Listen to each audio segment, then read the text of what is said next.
changes, additions, deletions, corrections to the agenda? Yes, Your Honor. Deletion under discussion, number 2, tax delinquent properties. And one other, I wanted to suggest to the council that we perhaps pull item 22 and ask for that to go off the quote. While it's not a lot of money, we potentially could save $500 to $700 due to prevailing wage and a 15% markup on that cost. Cabinet. That's the cabinet, item 22. Also to bring before the council, Saratoga Associates continuation of funding. Take that item 22. 32.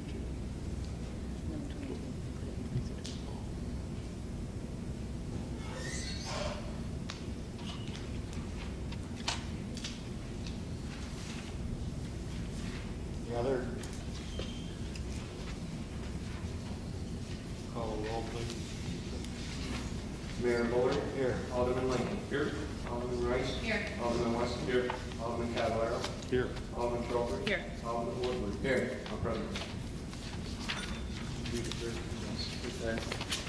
Resolved that the minutes of the council meeting held on January 7th and January 14th, 1997 are hereby approved. All for that.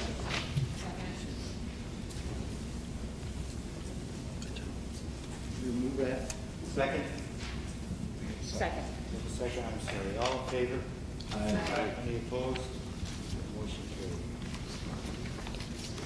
Resolved that the mayor be authorized to execute an agreement between the city of Fulton and the Chamber of Commerce commencing January 1, 1997 and expiring December 31st, 1997, the amount of $6,000 to be used to promote the city of Fulton's commercial and industrial economy. Move it. Second. All in favor? Aye. Any opposed? Motion carried. Resolved the mayor be authorized to execute an agreement between the city of Fulton and Oswego County Ambulance Service commencing on January 1, 1997 and expiring on December 31st, 1997 in the amount of $117,450 to be paid in equal monthly payments of $9,787.50. I have a question on that. I don't know what the council feels, but last time we had a 3-year agreement, and I'm wondering if we should. I have absolutely no problem with the agreement, but I think I'd like it longer range in 1 year. What? More than 1 year. I know that's the same price we had for the last 3. I don't know if he's trying to give us a good deal for 1 year, but that doesn't know what he can do for the next 2. Well, we had an agreement 3 years ago that he increased it 3% a year for 3 years. That's right, too. He did. Council's pleasure. We can look into it. Yeah, I am not at all unhappy with the agreement, but I just think it would serve us better to have a 3-year agreement. We can ask him. We table it. Or we could do a 1-year agreement and ask him if he'll modify it. Of course, if he has the agreement already, he might not be as prone to do it. We can table it for the next meeting. If that's all right with you. Move the table. I'll go for the second. All in favor? Aye. Any opposed? The item's tabled. I'll speak with Mr. Menard tomorrow and see what he'll do for a 3-year agreement. Resolved that the mayor be authorized to execute an agreement between the city of Fulton Historical Society commencing on January 1, 1997, commencing and expiring on December 31st, 1997, in the amount of $3,500 to help promote the city of Fulton's historical and cultural economy. I'll move it. I'll second. All in favor? Aye. Any opposed? Motion carried.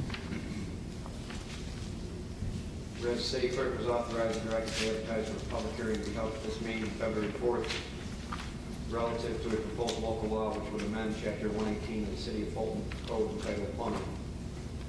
Mayor Bullard will declare the hearing open.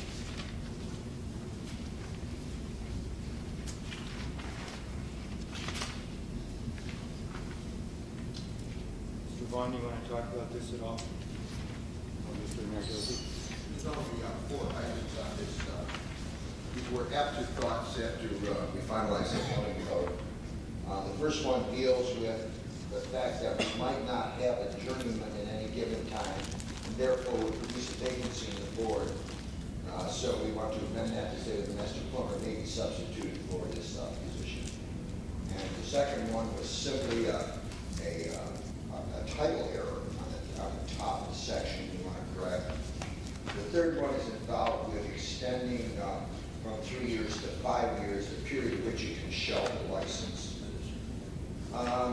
The next one is exempts master plumbers over 65 years of age from their annual renewal fee.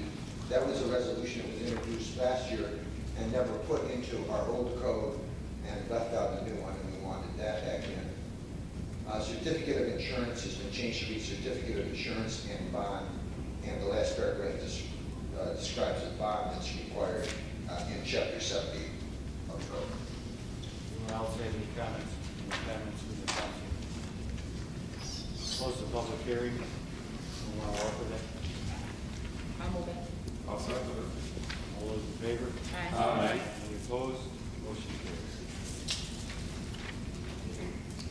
Where the city clerk was authorized and directed to advertise for a public hearing held at this meeting February 4th relative to a proposed local law, which would amend Chapter 62 of the City of Fulton Code entitled Mechanical Code. The mayor will declare the hearing open.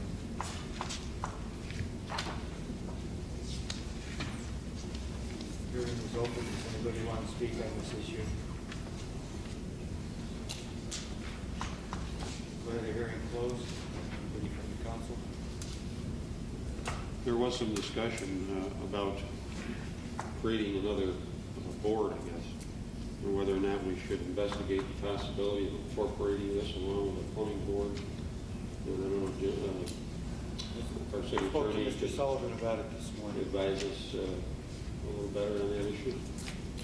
I think it would be appropriate to defer action on this. Reason being, there may well be an opportunity to consolidate at least the personnel so that we don't have duplication of effort and time. And in order to do that, I really need to explore this and discuss the matter with Mr. Vaughn and see if there can't be an amendment which would simplify the matter. So I think we can hold it for a month, maybe we can work it out. Great pleasure of the council. I have some other concerns, and I've expressed those concerns to you previously, that we're getting into regulating an area where ordinarily a city of this size does not get involved, and I just don't want to make it overly complicated beyond what we already have. Hi, Chuck.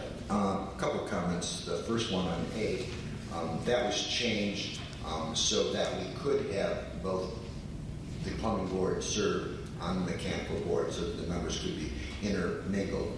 They have said that they would be willing to serve on both boards for one compensation.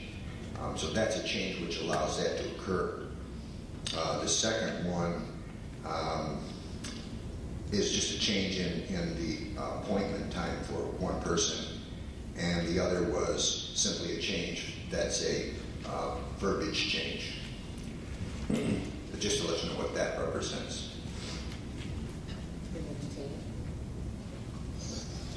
I'd like to move to table. Move to table on the motion. Second. Second. All in favor of tabling for a month? Aye. Aye. Any opposed? Motion carried.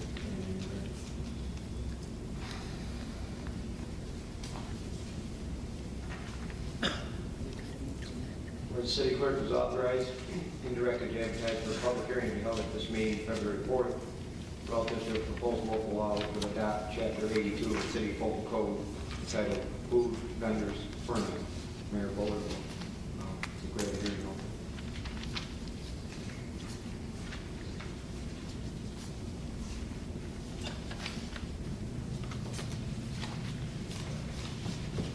Anybody want to talk about the food vendors permit?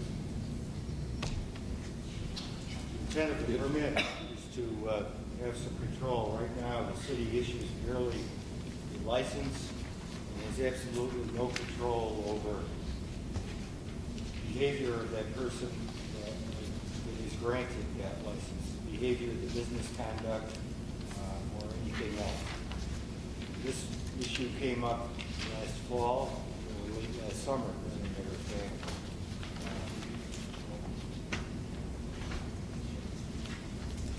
It's been discussed with Mr. Vaughn. I think, did you have some comments you wanted to make on the longevity issue? Yeah, I did have correspondence from Councilman Cavallero in reference to this. Maybe he would like to address what he had in mind. Yeah, I sent a memo out to the other members of the council with regards to the lottery proposal that's in this legislation, and felt that it might be inappropriate at this time to do so. I used the analogy of Wright's Landing up in Oswego, where for a period of time I had a sailboat up there. They originally started out under a lottery system, and after 6 years, I believe it was, they did away with it and grandfathered everybody that was there, then started a list, a call-in list, and if someone left, then that person who was signed up earliest on the list would take that slip. We have not had anyone beating down our doors to get over to Bullhead Point or any other location in the city to date. That may change because of the pavilion, but I feel that until we see what develops, that perhaps we ought to grandfather whoever was there and do a list, form a list, date it, and if someone leaves that particular site, whether it's Bullhead or the other several sites that are specified in here, that at that time, then the first person on the list gets a shot at it. I would also propose to the council that we might want to consider a dual scale for fees, one for city residents and one for others than city residents. In using the numbers that Mr. Vaughn put in here, I would suggest that those be the non-city resident fees, and we lower the fees by $100 for city residents, other than the special permit for between 1 and 7 days, we lower that one by $50. I guess I would also have a couple of questions. Have we designated the number of vendors in any one of these locations? Or has there been any discussion about that? At the present time, the way it's proposed, there's 2 vendors to be allowed at Bullhead Point. And two downtown. I believe that's what it So says. it's 2 at each site? Yeah, 2 at each site. Hang on just a second. Where is that? What section? But doesn't that differ though if you're a veteran? No, that's a different thing. That has to do with the people who sell vegetables. This is food, and it's very descriptive insofar as hamburgers, hot dogs, that type of thing. They fall under another law, you're right, John.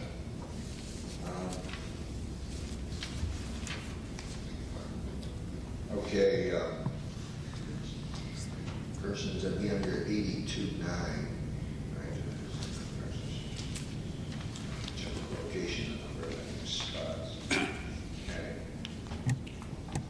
Okay, the spots that were designated as Bullhead Point is a Class A, and along the shoreline recreation park was B, and C was the central business district.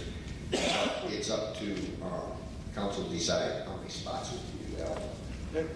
That's kind of a discretionary thing. I mean, I think that market forces will partly control that, but, you know, who's to say that we should only allow one person selling the same product at the same location? Well, that's what I was going to ask. Does it need to be in here as part of this ordinance? Well, I think that's the answer to the, I think that's the flip side argument to the raffle, the lottery.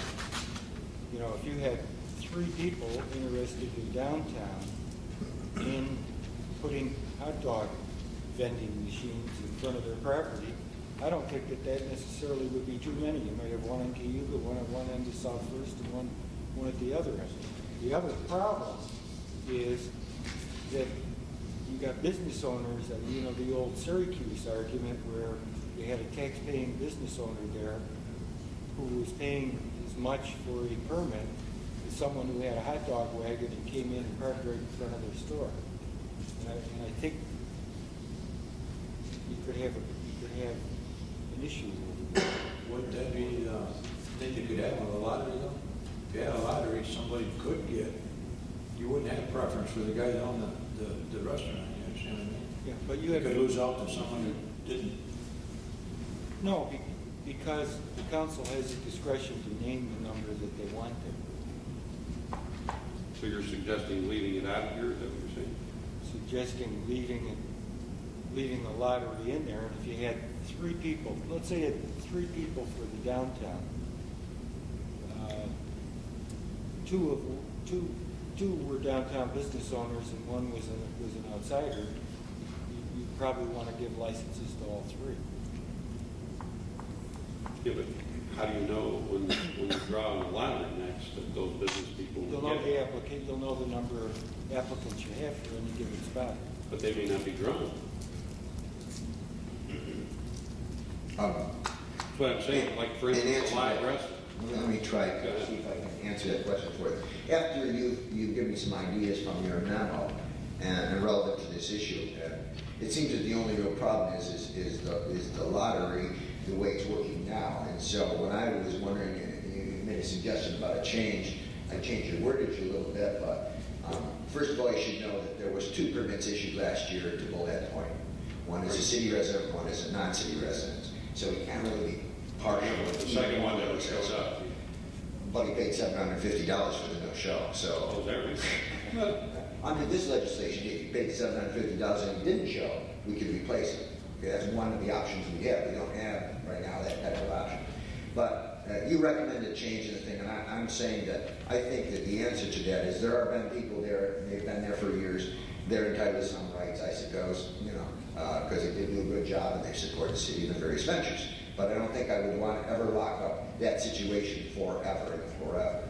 So in lieu of that, I've come up with a additional paragraph relevant to your recommendation, and I'd like to add this as 8210D, and it's food vendors who have been licensed by the city of Fulton to vend at particular locations during 1996 may continue to vend at such designated locations for the years 1997 and 1998 without being subject to the lottery provisions contained herein, provided they are in compliance with all the provisions of this chapter.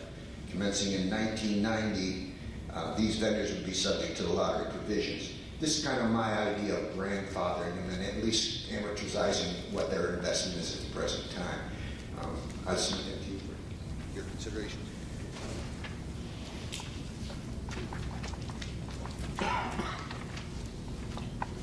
Well, let me ask, how does the locked restaurant outside cafe fit into this program? They have to have on their own property, Right. on their own deck, just like Lucy's place. Oh, they have it all They own their own property. It's in the mall. Oh, in the mall? Well, that would be subject to a permit from the mall, I would say. So they would fall into this lottery if we were to look at it that way. So what? Right, unless it was a special event. There's also special events. A little, like, they might not do this all year long. They may just want to do it, if they want to do it all year long, then they'd be subject to lottery. Here's another That's issue. where I find the problem. Here's another issue. You have a businessman or a couple business people downtown that do that already pay extensive real property taxes. And you're asking them to pay $500 to continue doing what you want on the mall to be an attraction. No, I'm not. That's what's concerning me about this. If they fall under this, then I think there's a problem. There are ordinances which differentiate between existing businesses, restaurants, and so forth, having some ancillary outside activity in conjunction with the business, as opposed to a standalone operation. And I think the problem here is that Not the distinction. we don't have that. Well, the auxiliary business is usually on the property, such as a deck out back where they have parties or some they own. I know the number of businesses. Downtown, they don't own anything beyond their buildings. But did we pass a resolution that store people downtown could hold an event 30 feet from the premises. We didn't form a council meeting. I think we did. I wasn't familiar with that ordinance. An ordinance would supersede a resolution in terms of the legality of what you can and can't do regarding vending. You are setting up a procedure here that must be applied uniformly, regardless of any previous actions of this council to establish policy by way of a resolution. So, And also, might be restrictions, how would it affect our people in the farmer's market? I mean, you mentioned, I know John mentioned the farm, who produce vegetables and stuff, but we have craft people down there. Yeah, this is only food vendors, strictly food vendors. Okay. Not vegetable sales, not craft places, not flea markets, this is just food vending is all this addresses. We have another ordinance that exists on vending in the city in general. There is another one on the books right now for general vending. I think we want to protect our businesses, which is what Joe was saying. And also, as far as Bullhead Point, I think we have, the intention was that we have a vendor there that's been there for 12 years, has been a very good neighbor, has been a very good business person, and has expanded that area, made improvements in it, and has given us a service. So I think that the intention of the revision is to protect that one vendor that's been there for 12 years, rather than throwing it up into a lottery system. I don't know if we want to restrict it for a couple of years either. Except we're not protecting your existing business owners. That's the other side. you're right. Frankly, you're complicating matters because your definition in the ordinance of food says any raw, washed, or processed edible substance. I would take that to mean an apple. An apple's edible, whether it's raw or washed. And a food vendor means a person who hawks, peddles, or sells something that's raw, washed, or processed. So, I mean, Apple Annie selling apples would be governed by this ordinance. She'd be mad. Why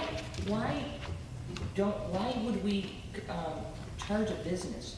Let's take the lot, let's take J&S Subs, who want to, in the summer, take a different portion of their business, which we know that sometimes they have trouble because of parking restriction, and charge them any more, except as long as they meet the health code and what they have to pay for liability. I don't think we have to charge them anymore. I thought the cart downtown was an extension of, I considered it an extension of the lot that served the people down there. It was very popular. It became unpopular when you have to pay $750. You can't make that on hot dogs. But it was a valuable service. And these people do pay valuable taxes. Why would we discourage that? Or leave downtown out of this ordinance? I think we need to. It needs work. I think it needs to be modified to cover those issues. I didn't realize If that this anybody is. wants to penalize. No, Downtown works. it's not the purpose. I think what I need is, I wrote this, I need some input from you. I mean, the only person that sent me any input since this came on the agenda was Joe. If you've got some recommendation on how to handle this, I didn't know about this other ordinance you're talking about within the 30 foot. It might be something we look at to renew, I don't know, or add in here. And as you're right, John, maybe you should look at the definitions and make some comments on people on it. Well, if we did not go with a lottery or even your recommendation for a compromise here and allowed a grandfathering situation, if you will, this could be changed at any time. If things develop over at Bullhead or any specific location where we had more people than we could handle that want to vend over there, we could change at that time if we thought it would be necessary to create a lottery system. But again, I suggested up at Wright's Landing, they got 150 slips, and people move in and out of there. Presumably, if you don't abide by the rule, you're gone. People get tired of their boats, or they sell them, they can't economically keep it up, they're gone. So there's a turnover, there's just a natural turnover. The only thing I can say about that is that, where I came from the city of Syracuse, this is where this ordinance basically came from. It's a copy of that almost. They've had it for 10 years, they worked very successfully at it. Well, it's worked successfully, except that it's created controversy between the local Business people. Business people. Yes, it has. In that aspect, you're right. There's no way you want to do that. And every summer, you get the hot dog battle, the hot dog war. Right. Yeah, like, And don't fool yourself. There's 21 spots in the city of Syracuse.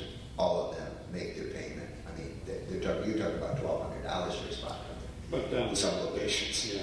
And they all make good money, believe Yeah, me. but the difference down there, I would suggest, is you have a lot It's of volume. office It's buildings volume, and yeah. stuff. We don't have that in this community, so I don't foresee that kind of a problem. Whatever you want. Sorry, we.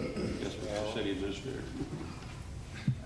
One of the problems was we continually issue vendors permits and licenses, but yet we have no follow-through in the event we run into a problem.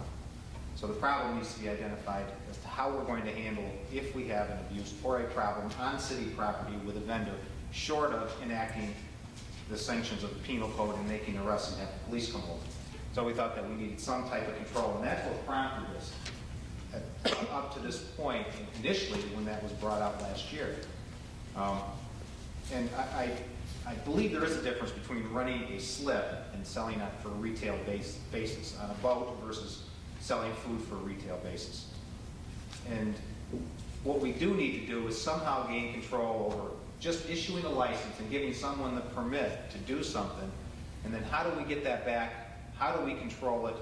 And if there is a problem, how do we take care of it? And I guess that's the issue that I see from previous experience at the city level in regards to complaints and vendors.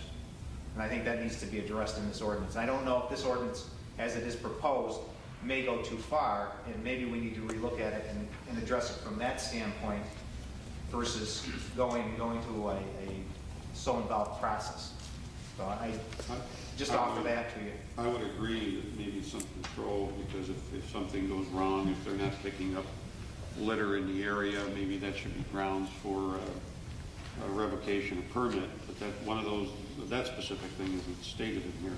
There might be some additional items that ought to be considered under the revocation. I think this starts it early enough that we can come up with a solution. But we did have 4 complaints with vendors last year.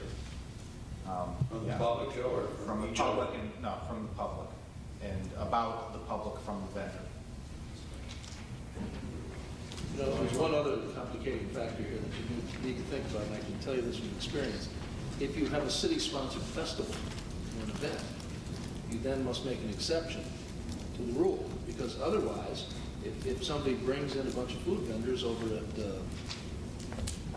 Lake Mianawanda or Bullhead Point or even downtown, then without a blanket exception for such community-sponsored events, each of them arguably would have to pay the permit fee.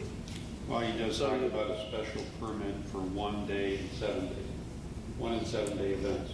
I guess what I'm trying to say, they've been over this and over this and over this again 10 miles down the road and have argued about it because of Harborfest and other activities. They still are arguing about how best, excuse me, to occasion some degree of protection for the merchant who has the investment in the community and has an ongoing year-round business, and the itinerant vendor who comes in and in effect goes into competition. It's a debate that's continued in Syracuse, downtown, with the hot dog vendors. It's not an easy issue to resolve, and I think it's important if you're going to look at it, that you look at it comprehensively and provide for the exceptions as well as the rule. In the one instance, the city was threatened by a vendor with a lawsuit because some property that vendor happened to put on city property was damaged. And that creates some problems for me. I have a tough time dealing with that situation simply because they're there at our pleasure to begin with. They have no rights that they own the property or do they control the property. And that needs to be conveyed. That this is city property, it's public property, and the only people that have control are the citizens. I think that's what started and prompted a lot of what's going on and what we're talking about tonight. I think this council should be commended on the amount of work that you've put into our infrastructure this year. And this issue goes not only to issuing permits, but you have to look at how the council is managing those facilities. The War Memorial as well as the new pavilion. You spent thousands of dollars maintaining and upgrading facilities, and yet where's the where is the management side of this, as opposed to just the issuance of permits.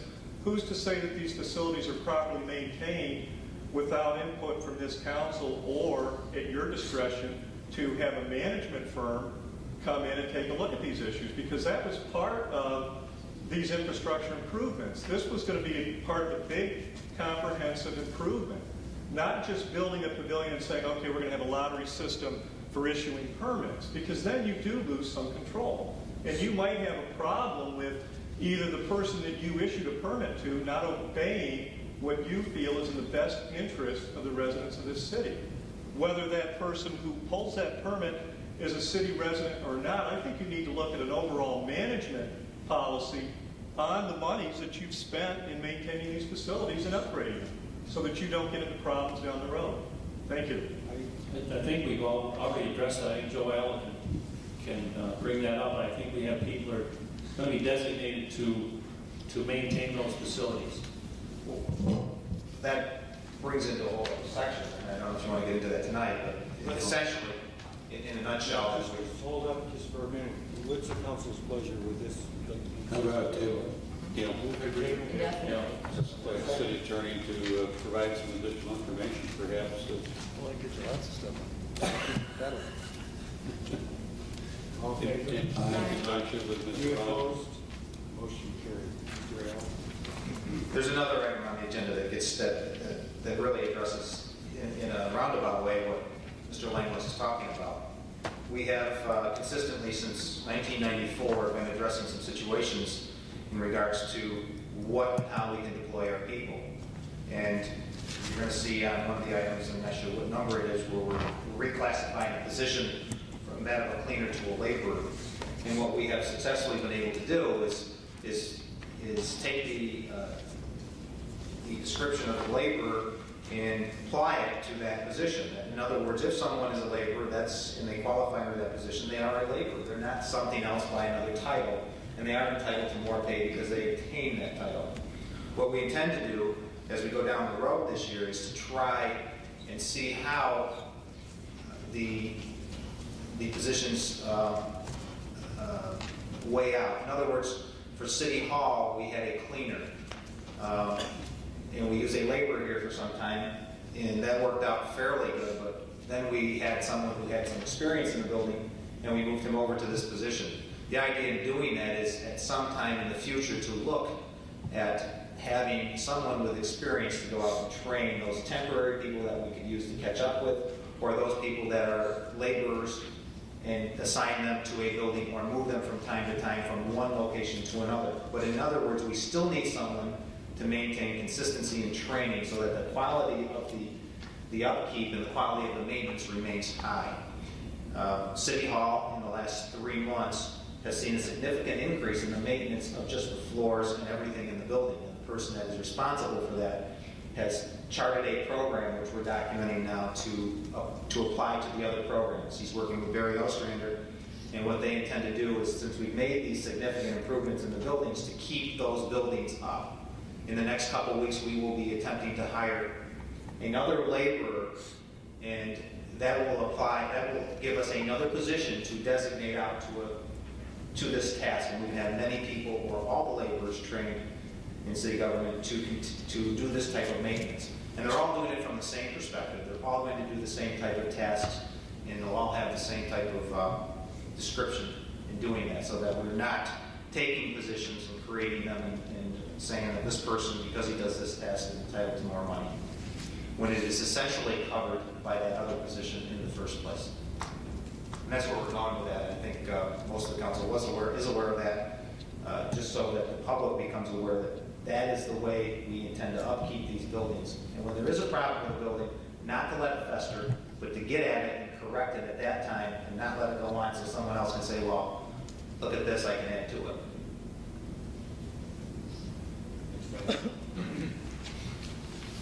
Notation that the city clerk has advised the common council at this meeting of February 4th that the proper letters of disclosure pursuant to Section 803 of General Municipal Law have been filed with him by the following employees, and that said disclosures are entered into the minutes of this common council meeting, February 4th, 1997 as a matter of record. Richard Brevier, Police Department, Valley Locksmith, and Michael Burke, Fire Department, Northern Fire Department. Resolved, the following claims are hereby referred to our city attorney for his action. Letter of claim, Stephen Jonas. Letter of claim, Craig McCloney. Letter of claim, Don Stansky. Letter of claim, Peter Schneider. Police accident report, vehicle registered to Nairn Mohawk. Summons with notice submitted by Donald and Deborah Phillips. So move that. Second? Second. Motion, all in favor? Aye. Any opposed? Motion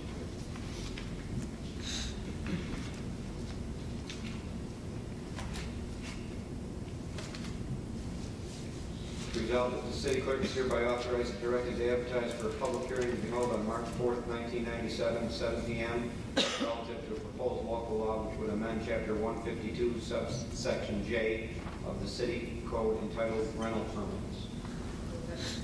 Second. All in favor? Aye. Aye. Opposed? Resolved that the city clerk's report of receipts and disbursements for the month of October 1996 in the amount of $13,866.13. November of 1996 in the amount of $8,067.72. And December 1996 in the amount of $8,614.90 are hereby received, approved, and placed on file. Move it. Second. All in favor? Aye. Any opposed? Resolved that the city clerk's report of receipts and disbursements for the year of 1996 in the amount of $110,480.68 is hereby received, approved, and placed on file. Move it. Second. All in favor? Aye. Any opposed?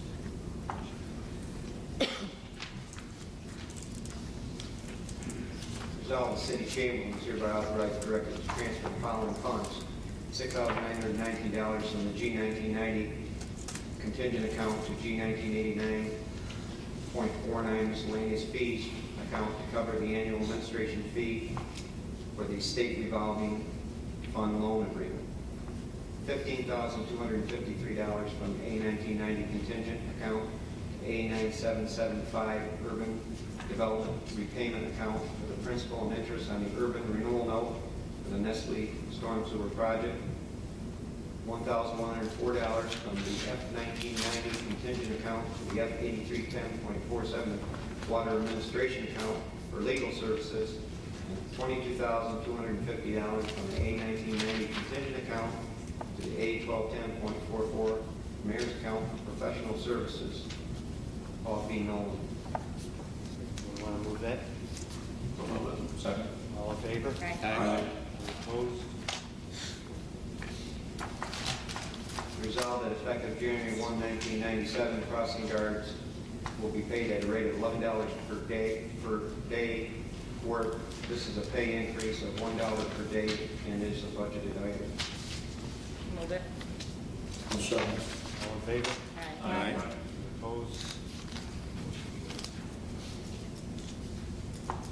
Resolved that the common council hereby allocates $20,000 from the promotion of tourism account for the recommendation of Fulton Tourism Council dated November 13, 1996. This is the budgeted item.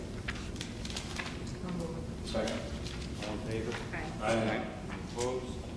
Motion Whereas Marvin J. Jensen began his career as a firefighter with the city of Fulton on April 6, 1974.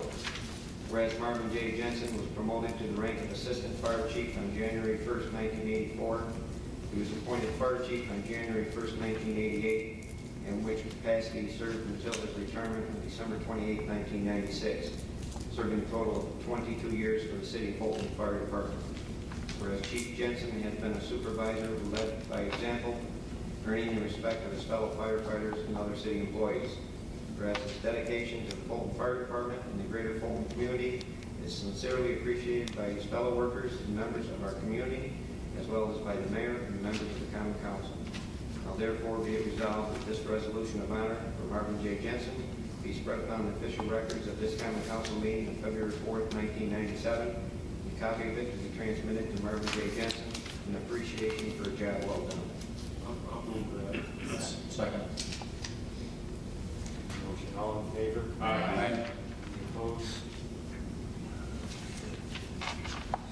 Whereas Michael K. Stafford began his career as a police officer with the city of Fulton on May 31st, 1972. Whereas he was promoted to the rank of sergeant on January 1st, 1979, to the rank of lieutenant on September 8th, 1980, September 18th, 1980, to the rank of captain on April 2nd, 1984. He was appointed chief of police on January 5th, 1992, in which capacity he served until his retirement on December 30th, 1996, serving over 24 years for the City of Fulton Police Department. Whereas Chief Stafford has been a supervisor who led by example, earning the respect of his fellow police officers and other city employees. Whereas his dedication to the Fulton Police Department and the Fulton community is greatly appreciated by his fellow workers and the residents of our city, as well as by the mayor and members of the common council.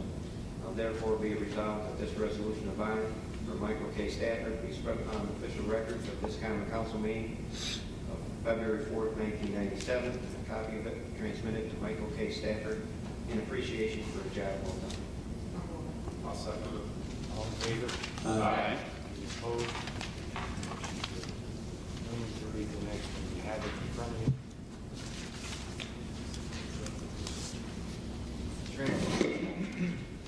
Binding resolution over the sander and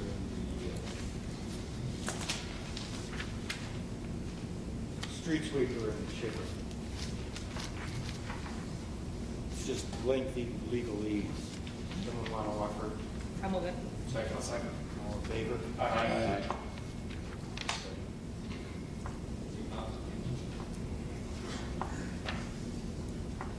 Whereas at various times during the fiscal year, the Office of the City Chamberlain receives revenue in the form of insurance recoveries and other reimbursements for losses.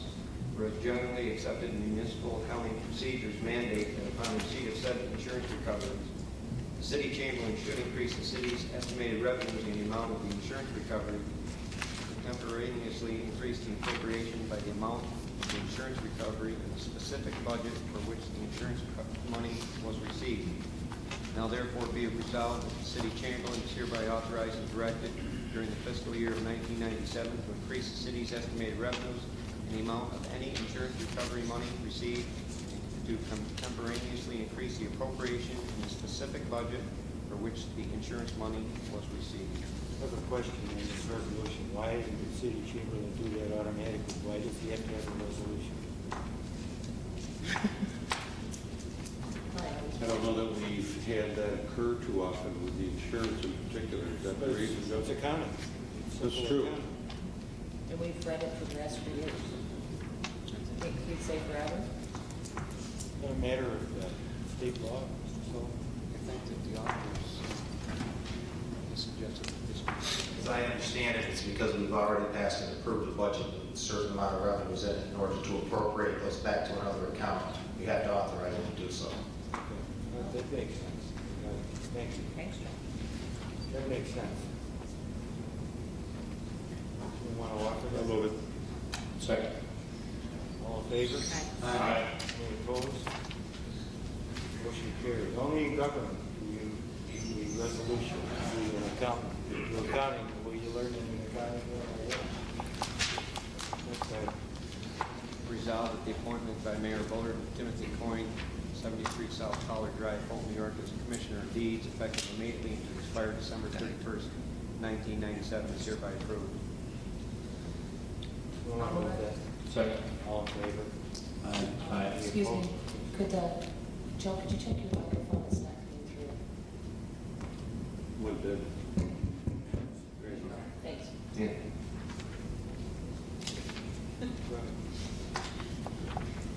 All in favor? Aye. Any opposed? Resolved that a proposed local law to reclassify all of the lot parcels and blocks located in the 4th, 5th, and 6th wards of the city of Fulton, which are currently reclassified as R2 residential districts, as R-1A intermediate density residential districts, with the exception of the following blocks: 9, 15, 27, 28, 32, 35, 36, 45, 52, 53, 54, 59, 62, 63, 68, 69, 70, 72, and 76. is hereby referred to the Planning Commission for a public hearing. The recommendation to be returned to this common council at a future meeting.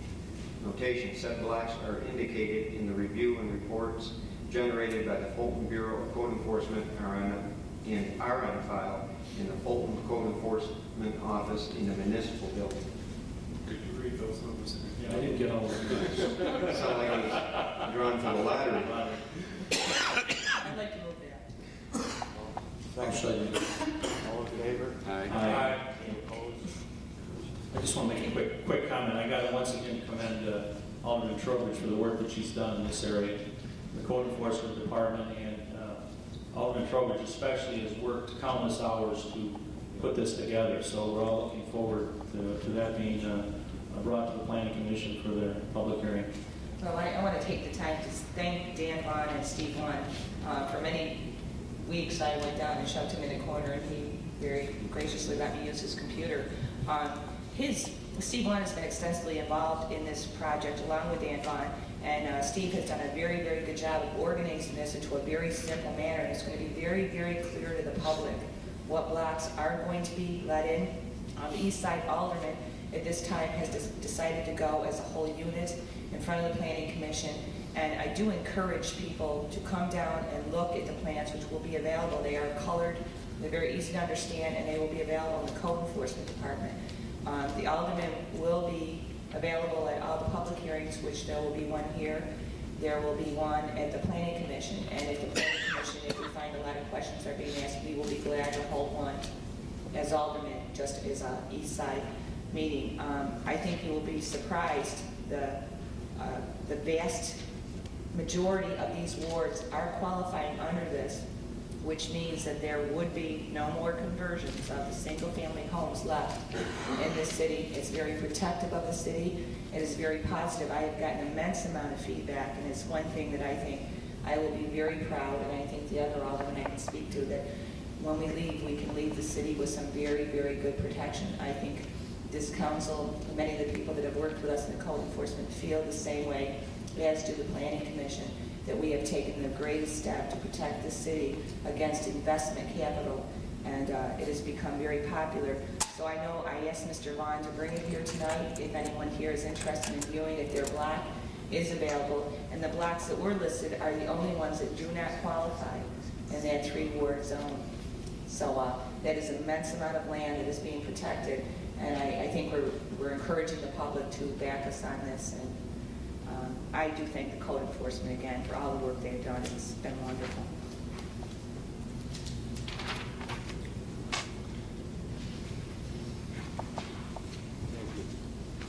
Thank you.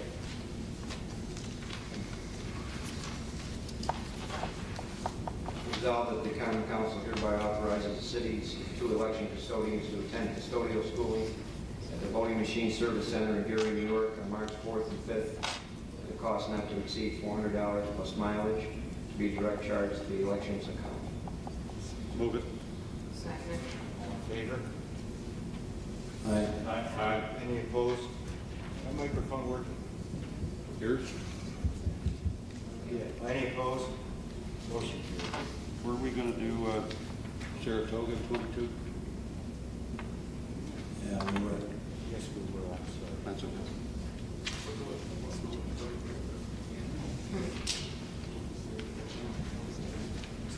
There's a resolution considered. Make one up. Make one up. The resolution's got to read for the mayor to be authorized to sign. An up to amount of $12,000. Or not to exceed.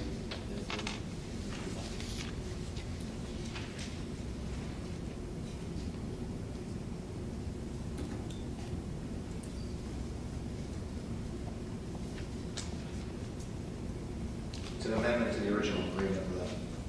This continues the canal grant. Yes. Pursuing the canal grant funding.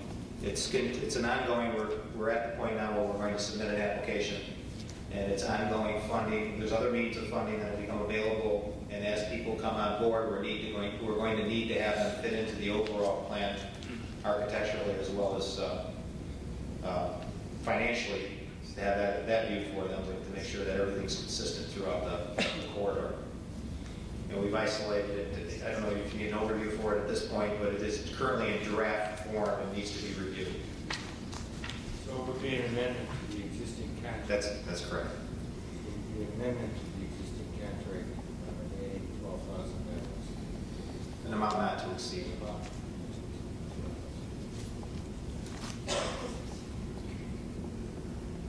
want to offer that? I'll move it. Second. Second. Motion, all in favor? Aye. Aye. Any opposed? Motion carries.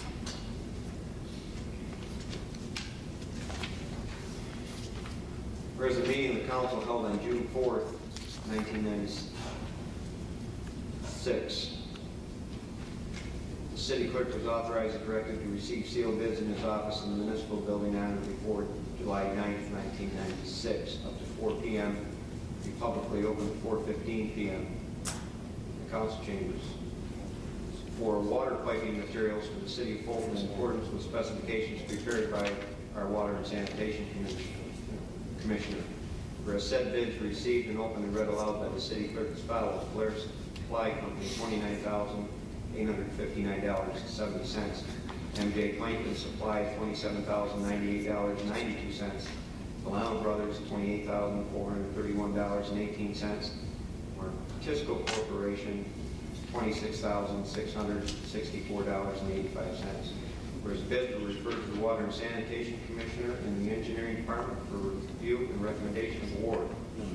Whereas per memo dated January 29, 1997, Ron Edick of the Engineering Department recommends awarding to the bid to Martisco Corporation. Whereas the council would agree with the recommendation by Mr. Edick, therefore be it resolved that the bid be awarded to Martisco Corporation in the amount of $26,664.85. Want to move that? I'll move it. Second. All in favor? Aye. Any opposed? Motion carries. Resolved, the city clerk is hereby authorized and directed to receive sealed bids on or before February 25th, 1997, up to 2 p.m. to be publicly opened and read aloud after 2 p.m. in the council chambers in the municipal building for renovations to the west side pool for the city of Fulton in accordance with specifications prepared by Thomas Arctander, architect. Second. Motion, all in favor? Aye. Any opposed? Resolved, the city clerk is hereby authorized and directed to advertise to receive sealed bids in his office on or before March 12th, up to 2 p.m., publicly open and read aloud after 2 p.m. in the council chambers for new security partitions for the municipal building for the city of Fulton in accordance with the specifications prepared by Thomas Arctander, architect. Second. Second. All in favor? Aye. Any opposed? Motion carries. Resolved, the Water and Sanitation Commissioner is hereby authorized to purchase one new and unused tandem dump truck from the New York State bid list. Contract number P015122A, item number 3, with 14-yard box and options at a cost not to exceed $58,734. Said cost to be financed by the future issuance of a bond anticipation note. I'll speak then. Let's go ahead, Matt. Right. Either one of us. On the Water and Sanitation Committee, myself and Ron Woodward and John Lincoln. As the council, the mayor, the city administrator are all concerned with our efficiency, our productivity. We are trying to do more things with the same amount of people. In order to do some of these things, we need equipment that we haven't had before. The extensive work that has to be done on West First Street requires us to have an additional dump truck, 10-wheel truck. I was over there last year and observed them as they were working on the section of the street, and it was obvious that they would be, without having that truck, that they had to wait for the truck that they were using to go back and forth. So I think this is an important addition to the water department. Obviously, we have a lot to do over the next few years. West First Street is going to be completely done, and will give our water department the flexibility that they need to do their job. Ron, if you have any other comments? No, I think you're right. I mean, we got people standing around waiting for a truck, and that's not productive. Crew. Right, you got crews waiting. Want to move that? I'd be glad to move that. Second. All in favor? Aye. Aye. Any opposed? Motion carried. Well done. Resolved that the Water and Sanitation Commissioner is hereby authorized to purchase one new and unused one-ton Ford truck with options A and S from the New York State bid list. The cost not to exceed $21,986. The cost to be financed by the future issuance of a bond anticipation note. Same type of comment. This particular vehicle will enable us to be more flexible within our sanitation department. Will give us another vehicle. Our intention is to split the crews up, and this way we can get a lot more work accomplished. An ongoing catch basins, maintenance of streets, and this once again will enable us to split our crews up and become more productive. Good job. Want to move that? I'll second it. All in favor? Aye. Any opposed? Motion carried.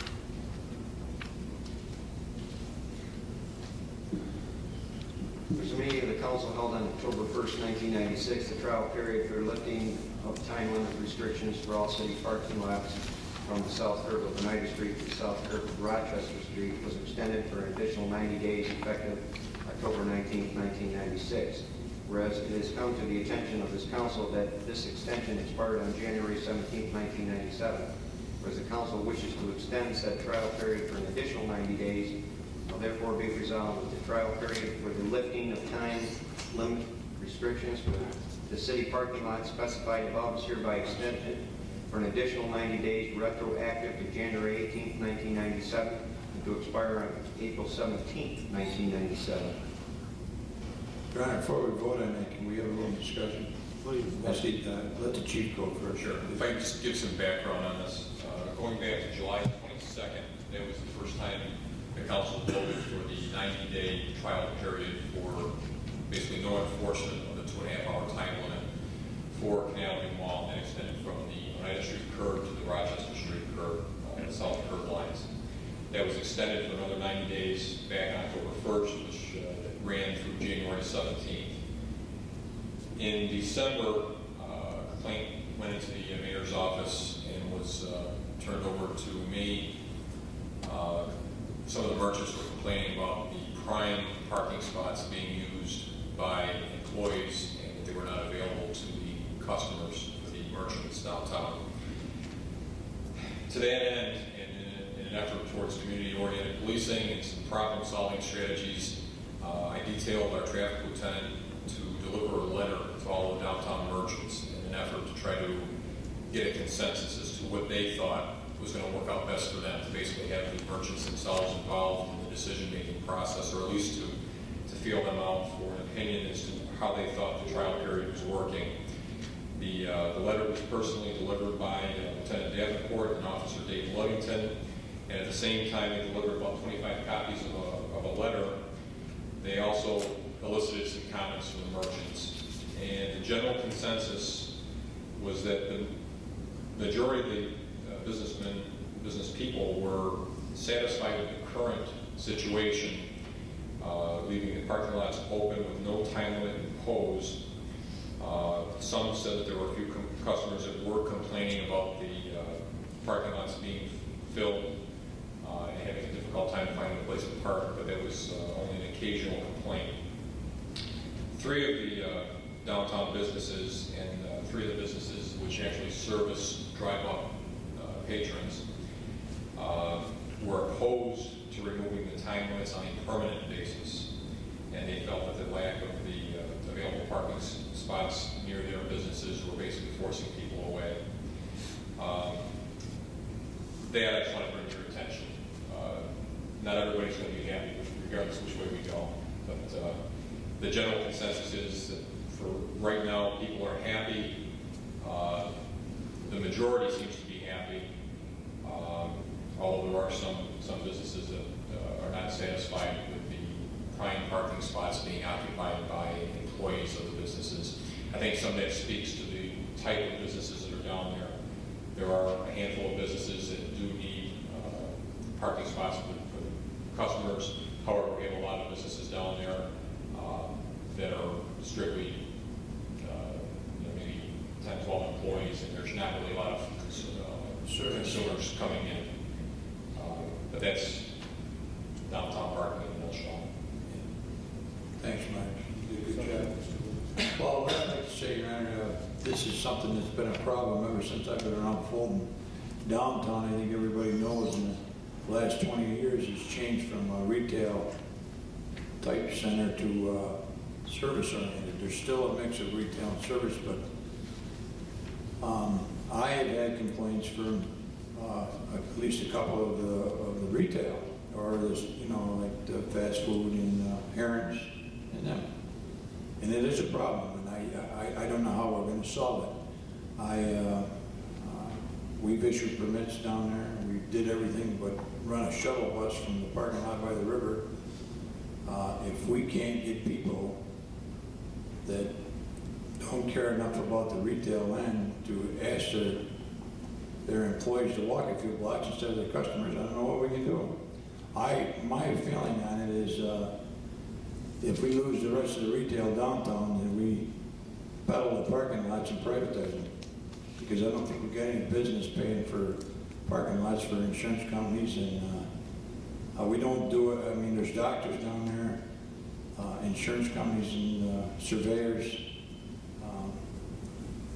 There's a drugstore which promotes some retail, but if you look around the city, there's other drugstores and they pay for their own parking lots. And there's other doctors that pay for their parking lots. And there's other insurance agents that pay for their parking lots. I think the idea behind the 7 lots down there was for retail. It was an investment when the city realized sales tax, so we invested in it. And it was a smart idea at the time, but I'm just a little bit sick of it. I think sooner or later we got to do something with it. It's not the same, I agree with you. We hear from those 3 businesses. We hear from others. There are people in that downtown who own businesses who park in prime parking spots, and their vehicles have become snow covered. And if they're asked to move them, they'll just refuse to do it.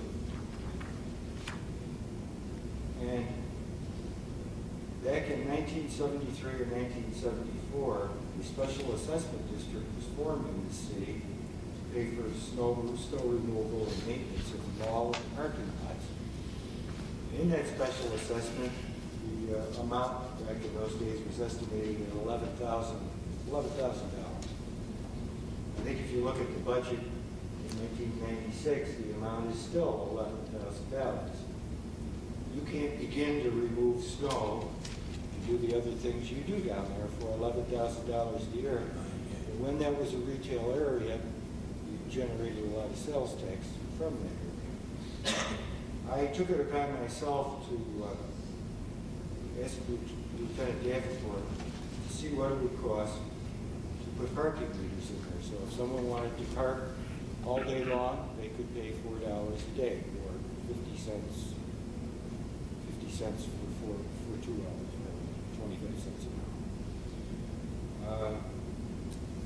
You calculated the number of parking spaces at a 50% occupancy, you come up with something like $80,000 a year in parking revenues. And I'm starting to become inclined to think that if people want to park right next to their own building, we do offer darn good parking down there, and they want to stay there all day, let them rent that spot for $4. I really think that that's the only solution. I think when you offer free parking north of Oneida Street, Right. They've got the choice of either paying to rent the parking spot right outside their business, or parking free where we've designated employee parking. A parking meter might be the only way to control it. I think you ought to do it more than just that one lot, though. I think you ought to. Oh, true, it would be, yes. Right, and on street as well. Because, I mean, if we're gonna have services down there and professionals like doctors, I know that a few times I've taken my grandchildren, down there to the doctor or something, you drive around for an hour, well, I wait for them to come out because the businesses park all day long down there. So you can't, you can't have anything for the professional or the retail. Last night I had to go in downtown Syracuse to have dinner. I paid $3 to park my car. Oswego has parking meters and has had them for years. Parking meters were removed from the downtown when Kermit Mall was proposed to be built so that the downtown could compete with the free parking at Kermit Mall. That's plainly and simply why that was done. They have them up the street, don't they? No. They got rid of them? I thought they had them. They did. They have the limit then? Okay, and they enforce it? Yes. Yeah.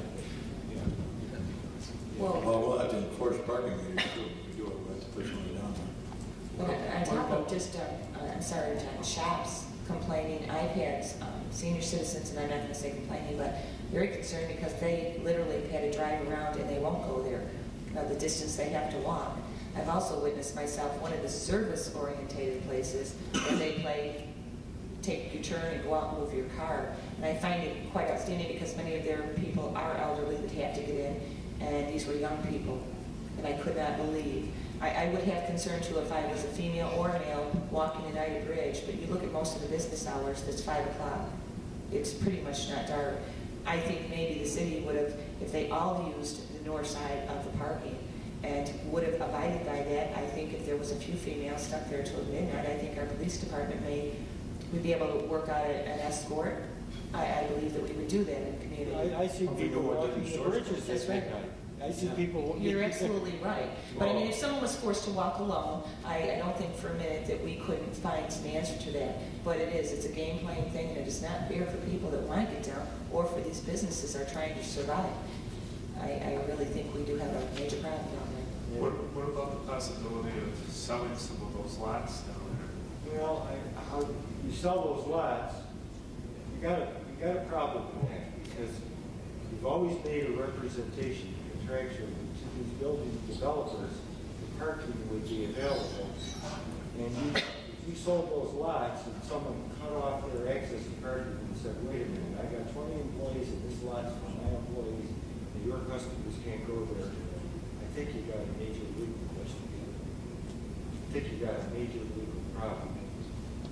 Now, you can control it with a timed device, but I think if you take away, it's almost like taking away the guy's street to get to his home, If you take away the parking lot, you damage his building.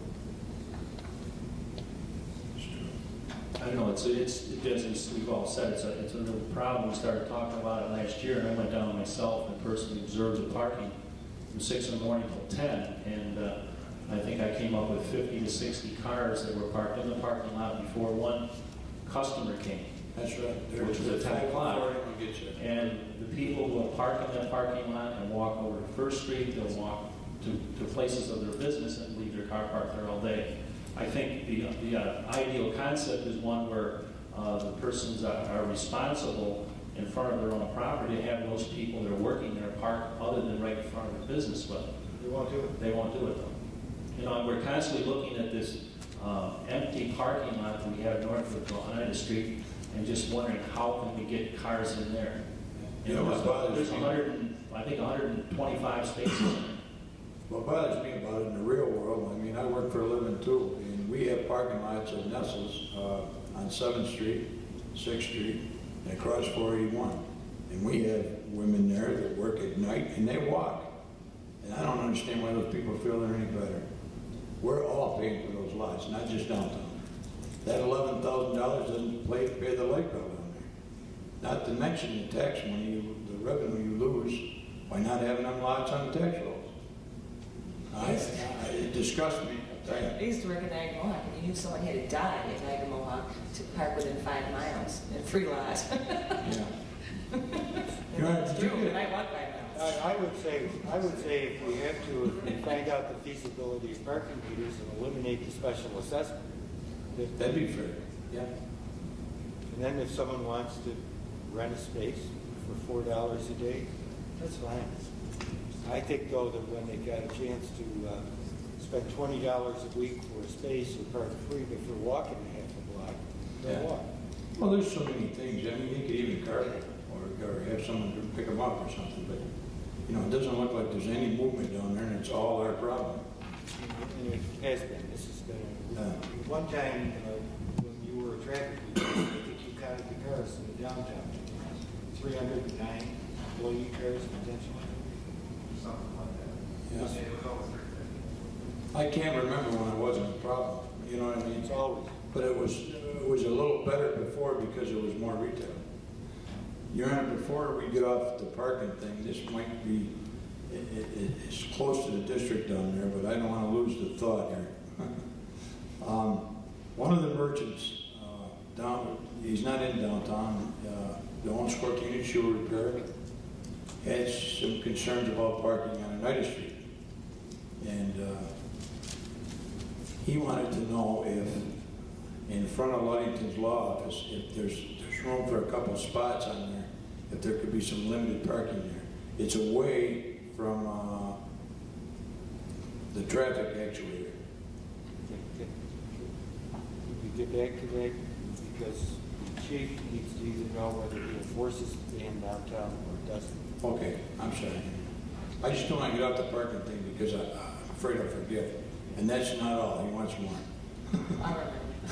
What's the council's pleasure? Does the council want to start with warnings downtown and then enforcing the 2.5 hour limit? Or do they just want to extend it? I'd like to extend it. I'd like to extend. I don't want our police officers wasting their time because it's too much time spent playing the game. We know the game, so I would like to extend it, and we will really focus on trying to find a way to raise some funds down there. And maybe the mayor's thoughts about some kind of a fee for parking in front of, I don't know if that's workable or not. That gives them something to think about. Gives them something to think about. They may not want to do that. Did you want to say something? Oh. Okay, so I need someone to offer and someone to second this parking. Do you want to do it for 90 days? Do we, in the meantime, get some costs? You said you I've asked. You're working on it? For meters. Lieutenant Davenport to get a quote on some meters.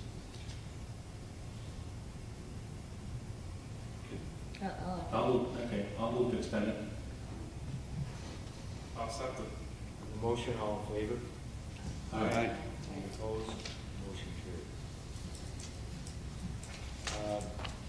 I'll move that to the end here. Go ahead and finish your, I'll do it at the end. Got a note to yourself. Yeah. Okay. Next one. Whereas a meeting of the Municipal Civil Service Commission held on January 29, 1997, the position of cleaner at 30 hours per week was reclassified to that of laborer at 40 hours per week in the Department of Public Works due to the nature and scope of the work actually being performed pursuant to Section 61.2 of the New York State Civil Service Laws. Now therefore be it resolved that the new position of laborer is hereby established and funded accordingly. I'll move that. Second? Second. All in favor? Aye. Any opposed? Motion carried. Resolved that per the recommendation of the Fire and Police Commission, the police chief is hereby authorized to purchase one police dog for the dual purpose of patrol and narcotics detection at a cost of $7,500 to be initially funded by the city of Fulton with community-based efforts under the coordination of the police department to offset one half the cost. This budget, did we budget for this? No, it's not. I can see the little background on this. On January 20th, the day I met with the Fire and Police Commission, we had an evaluation being done on both of our dogs by a trainer in Camden. At that time, we learned that one dog, at the trainer's recommendation, should be retired due to a degenerative spinal disease. And essentially, that dog is not workable right now. The other dog, at I believe 9.5 years old, is also experiencing some of the same problems, but is still workable as a narcotics detection dog, not as a patrol dog. The patrol angle of a canine, police canine would include suspect tracking, article, finding an article, or doing a building search. That those are out of the picture right now. We currently have the two police canines, dog handlers, Doug Kinney and Dean Burridge. Doug Kinney's dog is still in service, again, suffering a little bit from the same spinal degenerative problem, but we potentially have another year's worth of work available with this dog. The trainer in Camden is going to be starting a training program very soon, and he's going to be going overseas very shortly to bring back some dogs for training. He would need a commitment by us by mid-February with a deposit in order for us to go and run with the dog. This was something that was rather unforeseen, nothing that we budgeted for last year. At that time, we thought both dogs were doing well. We knew they were getting up in years, but we thought we'd still have some service time with them. After the trainer assessed both of these dogs with this degenerative problem, I asked our dog handlers to also get an opinion from our veterinarian, and he's basically giving us the same opinion that the one dog has got a problem working on slick floors, which really accounts for a lot of building searches and working in the schools, even walking a floor such as City Hall there. The dog just can't do it. We're probably going to have to do the other one next year, maybe. Well, for now, I'd like to run with one dog and see how that's going to work. And realistically, we'll have two dogs here for a while. Hopefully, for the next year, we'll be potentially having two dogs. The breed that we're looking at in the proposal from the trainer is a Belgian Malinois, and it was a new breed to me, but something I've seen on television since the past few weeks. Syracuse PD has one for narcotics and one for explosive detection. The $7,500 would be a dual-purpose police dog. That would give us a patrol dog as well as narcotics detection. Patrol dog, again, being building searches, article searches, suspect detention, bite work, as well as the narcotics. And the narcotics, if they're certified in, would be marijuana, hashish, cocaine, crack, heroin. My proposal to the Fire and Police Commission was that for the $7,500 ticket that's associated with the dog, if the city would go for half of the purchase price of the dog, I'd like to approach the community at large for a donation drive for the balance of the dog. In the past, you've received benefit of police canines from the Lions, the Elks. We've also had tremendous continuous support from the Rotary to the DARE program. I think the canine program also speaks drug resistance, as does the DARE program. I think this would give us some community ownership of the dog in getting donations from the community, and I don't see a problem with us being able to get the balance in a community fund drive.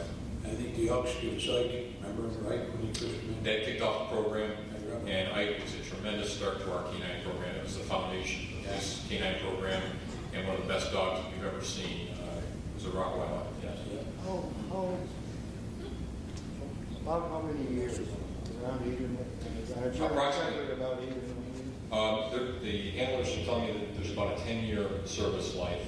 The proposal for the Belgian Malinois was that the trainer would locate one with a golden health record at about age 2 or 3 years old would be his proposal.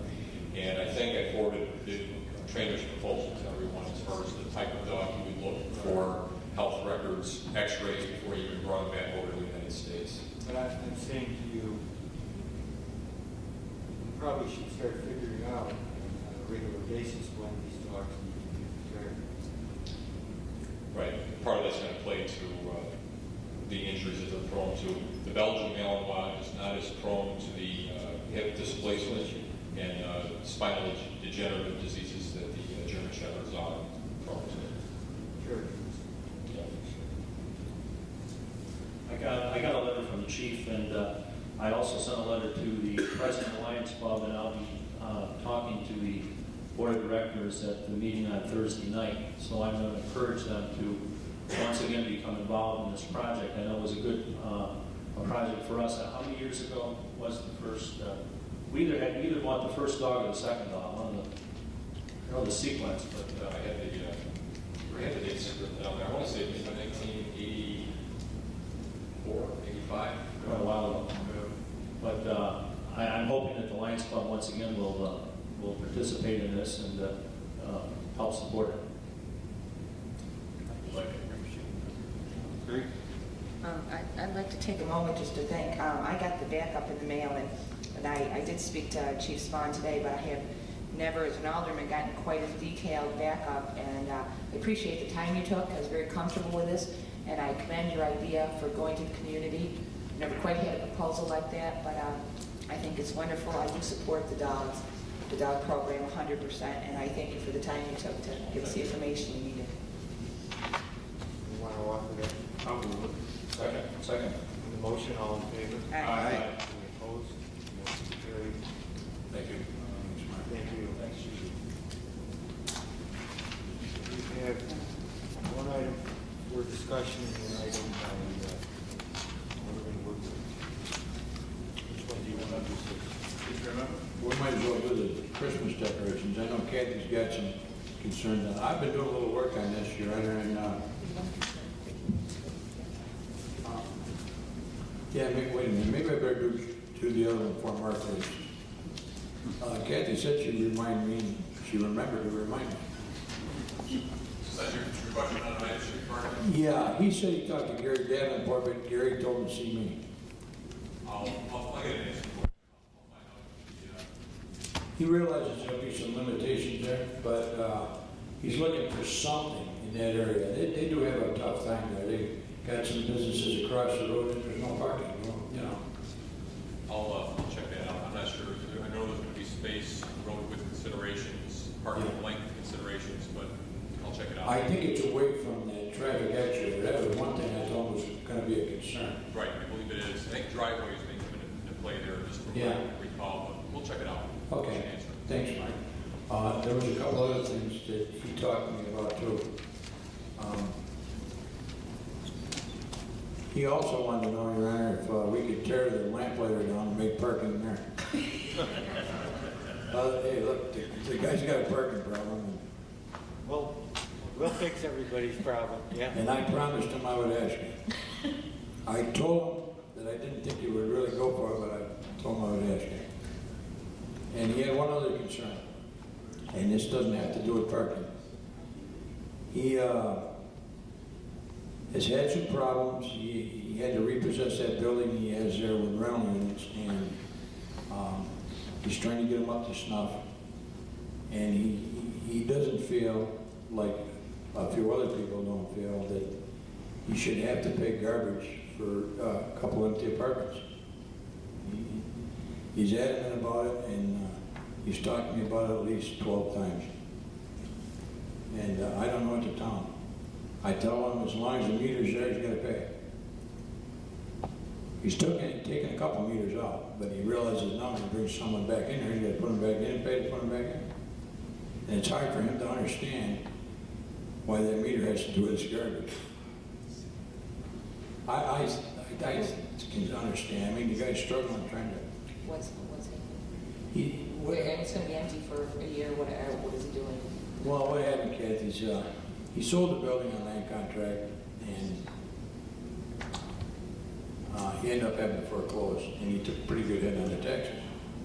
I mean, you know, and he's at a point in his life where he's trying to sell things in. And he's got the apartments back, doesn't have them in shape, and he's having a hard time renting them, and he's putting garbage in it because he's got meters in there. And he knows if he takes the meters out, if he ever gets lucky enough to rent them, he's got to pay to put the meters in. So, I mean, it's non-productive money to him, and it's hard for him to understand why he has to do it. It's not a lot of money, but it must be enough where it's hurting. Ron, have you checked on the water department? I know I had like someone in my ward had like an in-law type apartment and had been used for years. And what they did was have them sign on, I believe,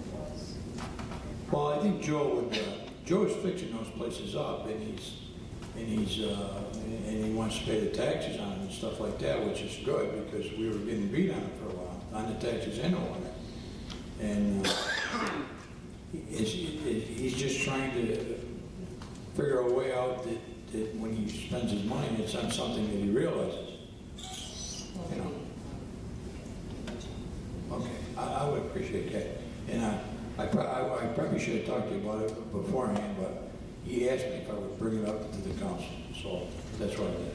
That's fair, and maybe the council can talk it. Kathy's exception is an exception that we made for many senior citizens who absolutely do not intend to rent because they cannot put up with the rental situation. It's too hard for them. It is a permanent thing, and we did take that exception, and we do extensively. We send someone over there, we talk to them, we check with them. That is an exception, it's a fair exception.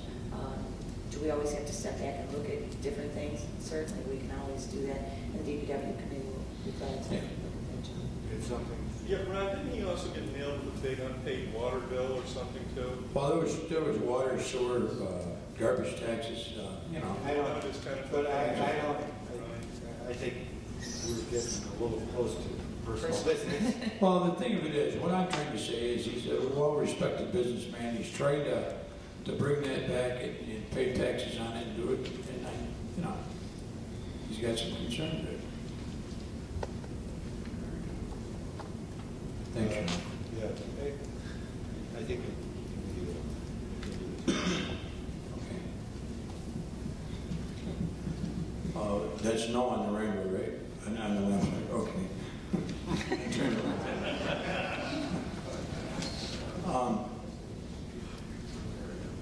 On these Christmas decorations, I agreed to work on this, and there's some concerns, I guess. Kathy Trowbridge has been talking to me here tonight. Maybe I'm possibly going out to bid on these, but to give you a little history of what I found, we've had 3-year contracts from Cooper Decoration since '91, and the last contract was for $6,000 for 3 years. I think the council needs to know that before this, we were paying $9,000 a year to the chamber, and they were handling this, and they were also putting money in with it. And the stuff that we have is in such bad shape they couldn't even sell it for $1,000 when we went to Cooper's. Okay, I was out of the picture when Cooper came in. I wasn't on the council or hanging around there then, but. Yeah, well, you know, I used to hang around here. That's called mayor. The mayor. Yeah, Don knows about that, and so is Joey Otto. But the price went from $95 per pole to, it looks like $140. Okay, that's a lot of money. Now, there's quite a few concerns. Kathy Rice and Kathy Trowbridge had some concerns about how early they put up the decorations. Yeah, one of them said it was tacky. Maybe both of them did. But anyways, I looked into that for them, and I found out that that was a request from the chamber. And then I also found out that we pay by the day for those. And I think that, from my point of view, that should come through the administrator and to the council, because I think we ought to be spending the money and not someone else. Not that it's a bad idea, because I called the fellow from Cooper today, and he told me that every business, Syracuse and all around, they do it that way because they like those lights in place for Thanksgiving, because Thanksgiving is their biggest weekend for the Christmas holiday for retail. So that makes sense. One other concern that I have is up until 1991, the chamber solicited donations from the business community to help pay for these lights. And all of a sudden in '91 it stopped. And the lowest donation was $10, the highest donation was $80. And they took in $2,800, which is just about what it costs for the power to run those lights. And I think that this year we ought to ask them again to help. I don't think that it's out of line to ask somebody to give you $30 to light the business district for Christmas. I mean, you know, parking's bad enough, but this kind of bothers me. That's my opinion. But I'm just bringing this to the council's attention because these were some concerns I heard from the council. One other concern I heard in talking to Monica today, Monica McKenzie, and she's in a position where she hears all the complaints, aside from me and the mayor. They had quite a few complaints about lights that weren't working. And I checked into it, and it wasn't the lights, it was the receptacles. On each one of those poles, there's a 110 outlet, a regular convenience outlet. Niagara Mohawk puts them in at the old price of $110 per pole. What we need to do before we have these lights put up is get our traffic department or someone with a boom truck, hopefully our guys so it don't cost us anymore, and check those out and have them replaced. Because we're renting something that we can't use. But wait a minute, if we're renting those. We're renting the lights, the fixtures are Niagara Mohawk's, We're renting those fixtures. right? I think it's Niagara Mohawk's responsibility to give us a working fixture. That's true. The only thing is, Your Honor, we have to identify which ones work and which ones don't. See, they may work for part of the season, then go out, maybe because of water getting in the water. You mean to have them go out and check them? That's fine too? Yeah, I mean, for $100 for a convenience outlet. Right, that's right. Yeah, that seems like a fair price to me, yeah. But what I'm saying is what we need to do is make sure that before we rent them, that they're checked out, you know what I mean? Because obviously this year, we got into the season, there was quite a few that didn't work. You know, tacky. I'm wondering, your point's well taken, and I'm wondering, there are several companies that do this. Right. And maybe we should solicit some of those. Whatever the council's pleasure, I'm working on this. The only reason I brought it up tonight is to generate a little discussion, because I know we got everybody here. And I would like, with the permission or with the idea from the council, to involve the chamber again, because I do feel that everyone in this city is paying for these, and I think that I don't think it's such a bad idea for the business district to help. And we're talking to this fellow today from Cooper, he said that every other area that he handles, the business district does supplement. What happened to Chamber? I can give you some of the history in this. The Chamber's donations fell off appreciably. I think it's because you had lousy decorations. I didn't sign the contract back at that. No, not you, per se. I mean, Next headline, right, girls? when you look down and you see the stuff falling apart, you're paying $9,000 for it, you say, geez, I don't know if I want to be part of that. Yeah, I agree with you. And I think that's what happened. I agree with you, but I also think the complexion of your downtown changed from Yeah. retail to service, and you had people that. Well, I had a list, Your Honor, I didn't bring it tonight because I didn't want to name names, but there's a lot of people around that were given to that, they're still down there. Not just here, but on the west side. And, you know, went all the way to Gotcha Electric, and it used to be Paul's Mobile, now Sunrise. All them people did. They were given like $10 or $20 contributions, but altogether, it made up enough to take care of the light bill. Right now, I think the light bill on that's about $2,800 for this year. We ran 49 days. And so, no, it wouldn't hurt. I mean, my way of thinking, if somebody's going to come and say, hey, you know, turn the lights on for the next 2 weeks, it wouldn't hurt to pay for it. Why don't you get some proposals from Yeah. a couple different companies? Okay. I'd like to ask John, does the Oswego own theirs? They have such unique ones. Yeah, I believe they do. There have been a number of changes in the street lighting program, and in each case, the chamber's been involved. And they have a street lighting committee with the chamber. In fact, I think what they do is the money from sales that they get at the farmer's market, they put it into the kitty for the lighting. But I think, obviously, the lighting is a reflection of the community, and if it's innovative, if it's attractive, if it's something that's other than the run-of-the-mill, people are more apt to buy into that than they are some old plastic candy cane on a... Yeah. Well, like I remember I went, one time, I went apoplectic about, I won't say what company it was, but they put a lamplighter lamp on an original historic lamplighter lamp. You know, and I thought, why are they putting a plastic lamplighter lamp on one of these new lamp posts that we just spent a lot of money for? But that's what they did. Could put in a green or a red. That was taken down. You know, obviously, it's a question of community pride, and I think it's great to get people involved.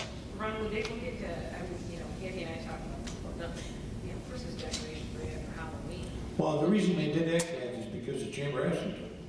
I didn't know that. The chamber asked Joe to have me put them up earlier. I thought you were first on their schedule. Every year, I want you to know, every year I get a message from my sister on the day after Halloween. It says, oh, I know you're not home because you're supervising Fulton Christmas lights. I just want you to know, I get a little harassed. Hey, he said he'd put them up December 1st if he wanted them to. Oh, I mean, if it was just a week before Thanksgiving, it's much nicer than have right after Halloween. Well, the idea, and I hadn't thought about it, is that Thanksgiving weekend is the big retail event, you know, so most of the merchants, the business climate would like them up then. They buy them, you know what I mean? But, You know, some communities have themes, too. Yeah, the Oswego was themed. One year, we tried to get Alcan to, we were going to have all aluminum decorations. You know, maybe you could have chocolate candy canes or something. yeah, that'd be a good idea. Would you be on a committee? I don't know if them brown lunches look good now. They might melt. Okay, you're gonna get proposals? Yeah, I think I'm gonna work with Kathy a little bit more on this, too. A lot more. This is funnier than the Tonight Show, you know? Okay. Anybody else have any business with this council? Well, I got a good joke. No. Entertain a motion. A lot of Sure. I'll move it. Second?